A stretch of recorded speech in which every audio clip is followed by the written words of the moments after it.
नमस्कार दोस्तों, Avinash mathematics class में आप लोग का स्वागत है। हमने लास्ट क्लास में मैट्रिक्स के बारे में पढ़ा था, मैट्रिक्स का इंट्रोडक्शन पढ़ा था, उसका सिंबल पढ़ा था, मैट्रिक्स को कैसे रिप्रेजेंट करते हैं उसके बारे में पढ़ा था, एलिमेंट के बारे में पढ़ा था, ऑर्डर क्या होता है उसके बारे में किया था। आज की क्लास में हम लोग करेंगे टाइप्स ऑफ मैट्रिक्स, कि मैट्रिक्स के कितने टाइप्स हैं, मैट्रिक्स को आप कितने तरीके से रिप्रेजेंट कर सकते हैं, इसके बारे में हम आज क्लास लगाएंगे। चलिए आइए क्लास स्टार्ट करते हैं टाइप्स ऑफ मैट्रिक्स के बारे में। टाइप्स ऑफ मैट्रिक्स बहुत ही सिंपल लैंग्वेज में पढ़ेंगे। टाइप्स ऑफ मैट्रिक्स में जब सबसे पहला टाइप है रो मैट्रिक्स, रो मैट्रिक्स। नाम से ही क्लियर है कि रो मैट्रिक्स जिसमें सिर्फ सिंगल रो, कॉलम बहुत सारे हो सकते हैं लेकिन रो कितना होना चाहिए, 1 होना चाहिए। हम इसको डिफाइन भी कर सकते हैं। A matrix is said to be row matrix if it has 1 row. A matrix is said to be row matrix. हम किसी भी मैट्रिक्स को रो मैट्रिक्स कब बोलेंगे, इफ़ इट हैज़ 1 रो। इसके पास एक रो होना चाहिए, कॉलम बहुत सारे हो सकते हैं। हम एक एग्जाम्पल के थ्रू समझते हैं। एग्जाम्पल 1, 5, 6। हमने एक मैट्रिक्स ले लिया जिसमें हमारे पास रो कितने 1 और कॉलम कितने 3। समझ आए यहाँ तक।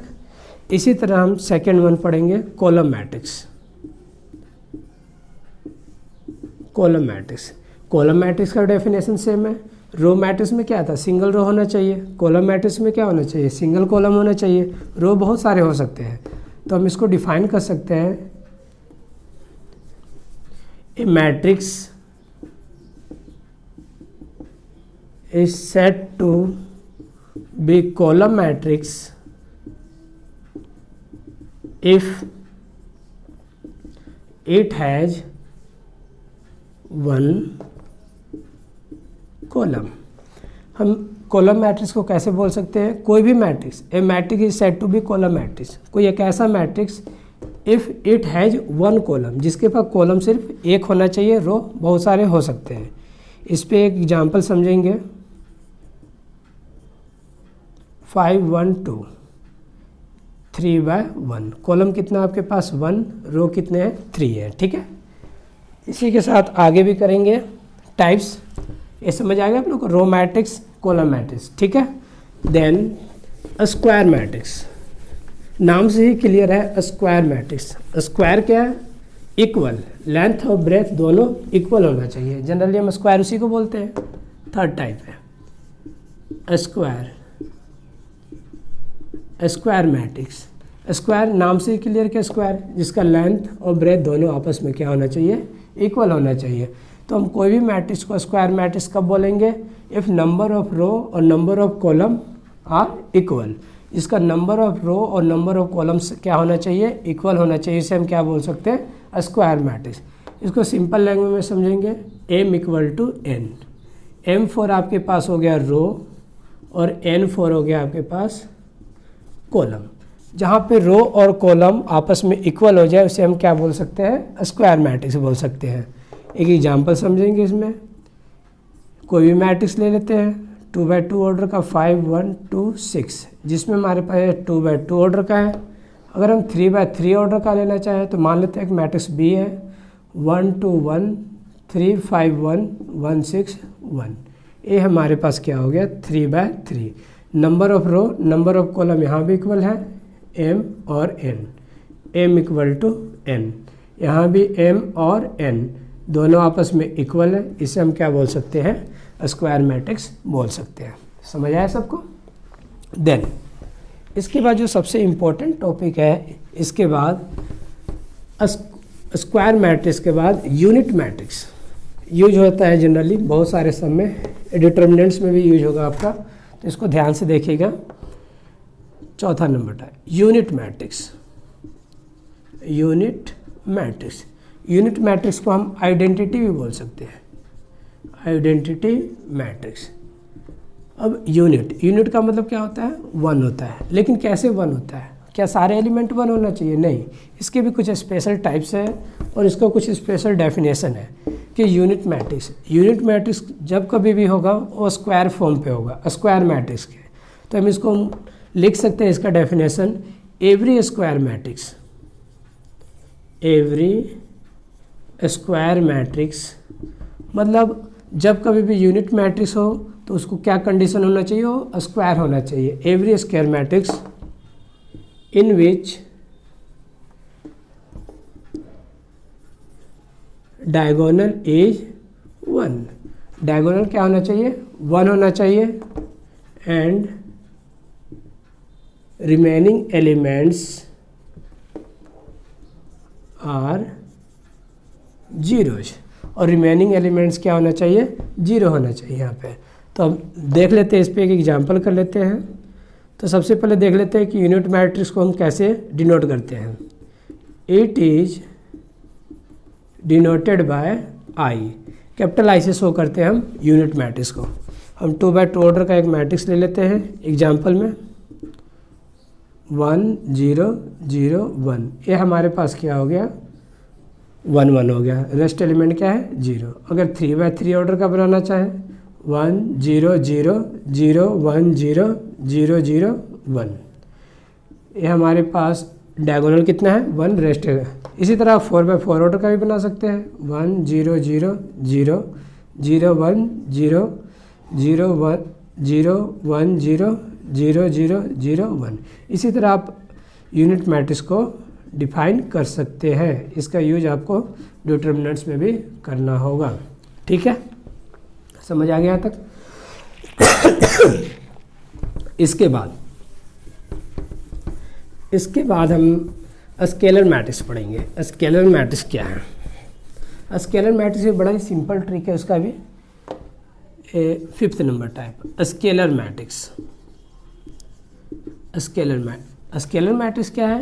स्केलर मैट्रिक्स देखिए कि स्केलर मैट्रिक्स जो आपके पास है वो भी स्क्वायर फॉर्म पे होना चाहिए। Every square matrix in which diagonal is same and rest element is 0, इसमें भी डायगोनल एलिमेंट 0 होना चाहिए और रेस्ट एलिमेंट क्या होना चाहिए? 0 होना चाहिए। सॉरी, डायगोनल जो एलिमेंट है वो सेम होना चाहिए और रेस्ट एलिमेंट क्या होना चाहिए? 0। फॉर एग्जांपल A 5 0 0 5, ठीक है, ये हमारे पास क्या हो गया? डायगोनल सेम है और रेस्ट एलिमेंट 0 है। और भी एग्जांपल ले सकते हैं इस पे, 8 0 0 0 8 0 0 0 8, डायगोनल क्या है? सेम है। एक एग्जांपल ए भी ले सकते हैं, 1 0 0 0 1 0 0 0 1। अब आप लोग सोचेंगे तो this matrix is called unit matrix. क्या इसको स्केलर की कैटेगरी में रख सकते हैं? बिल्कुल रख सकते हैं, क्योंकि स्केलर जो मैट्रिक्स है उसमें डायगोनल सेम होना चाहिए। तो डायगोनल यहाँ भी तो सेम है। तो यहाँ पे एक आप नोट लिख सकते हैं, 1 मार्क्स का सम कभी आ सकता है कि every unit matrix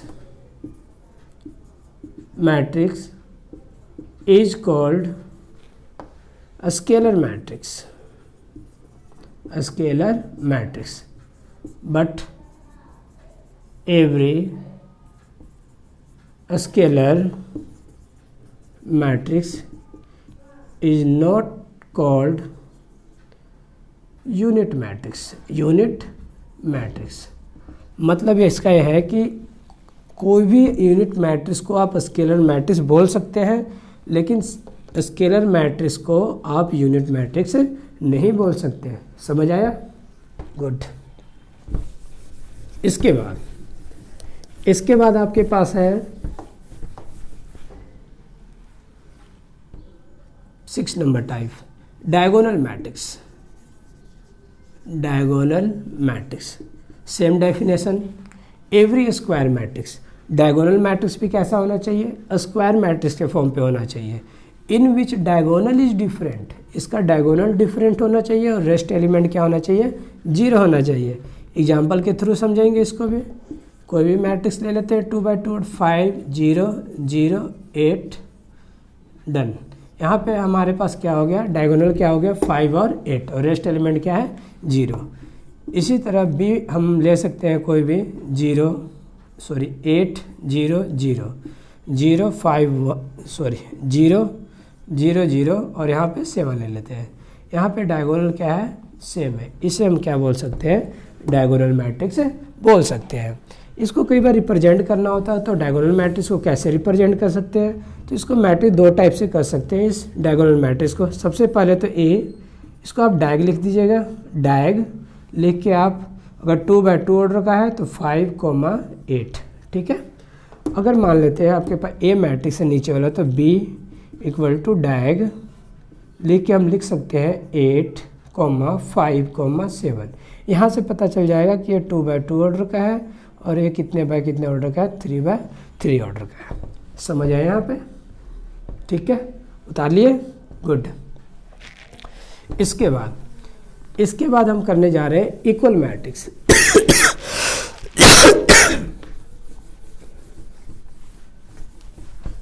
equal matrix, equal matrix बहुत इंपॉर्टेंट मैट्रिक्स है भी टाइप।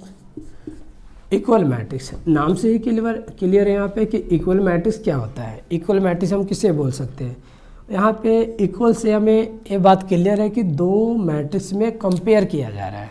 एक मैट्रिक्स ए है और एक दूसरा मैट्रिक्स मान लेते हैं बी है। इन दोनों को आप इक्वल कब बोल सकते हैं, क्या कंडीशन है। सबसे पहले तो इन दोनों का ऑर्डर सेम होना चाहिए। अगर ये 2/2 का है तो ये भी 2/2 का होना चाहिए। अगर ये 2/3 है तो ए भी 2/3 होना चाहिए। अगर ये 3/2 है तो ए भी 3/2 होना चाहिए। पहली कंडीशन तो इक्वल मैट्रिक्स का ये होना चाहिए। दूसरा कंडीशन क्या है कि if both matrix are equal order then its corresponding element must be equal. Corresponding element must be equal means इसका जो एलिमेंट है और इसका एलिमेंट आपस में इक्वल होना चाहिए। हम एग्जाम्पल के थ्रू समझते हैं कि अगर ए मैट्रिक्स आपके पास 5 1 2 3 है तो बी मैट्रिक्स भी कितना होना चाहिए, 5 1 2 3। समझ आया। तो हम इसको क्या बोल सकते हैं कि ए मैट्रिक्स आपस में इक्वल है। समझ आया। यहाँ पे मैं नोट लिखवा देता हूँ आप लोग को।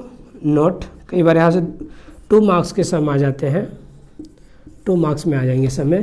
तो यहाँ पे एक नोट लिखवा देते हैं, if both matrix are equal order then its corresponding element must be equal.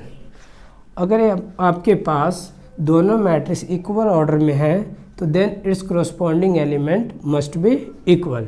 अगर वो इक्वल है तो उसके कोरस्पॉन्डिंग एलिमेंट भी क्या होने चाहिए, इक्वल होने चाहिए। ठीक है, समझ आ गया। चलिए इस पे कोई एग्जांपल्स करते हैं ताकि ये क्लियर हो जाए। अब हम एग्जांपल करेंगे इक्वल मैट्रिक्स पे।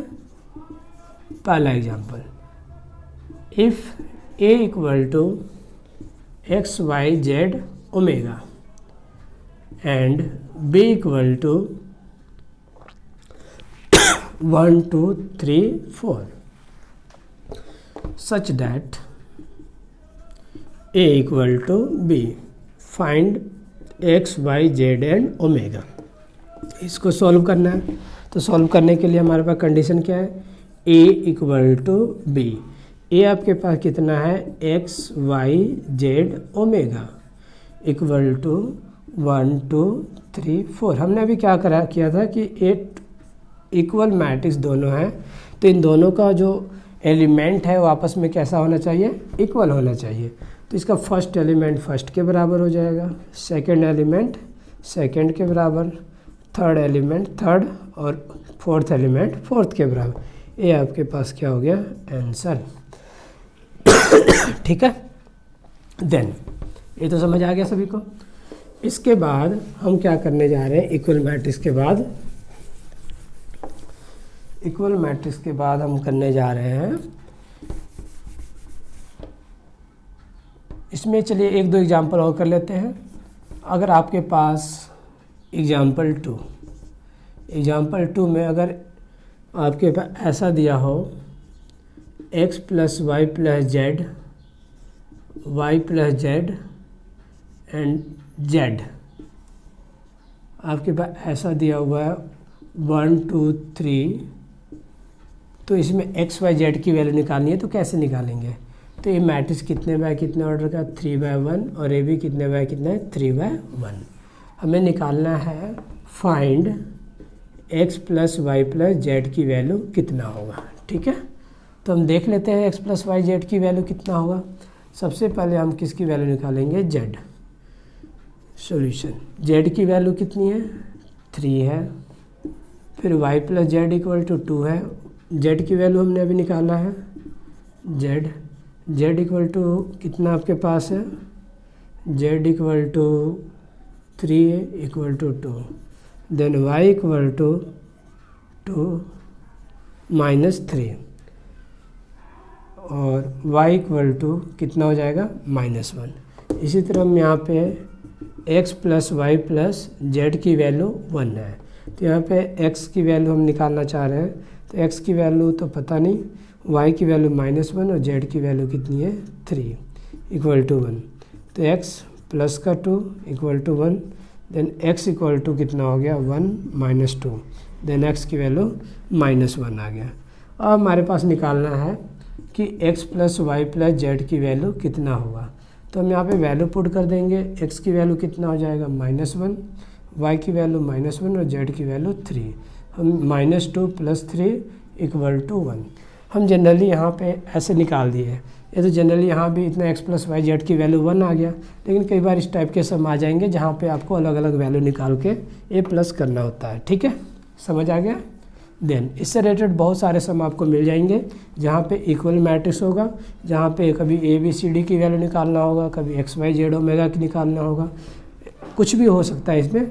ये 2 मार्क्स का बड़ा इजी टॉपिक है।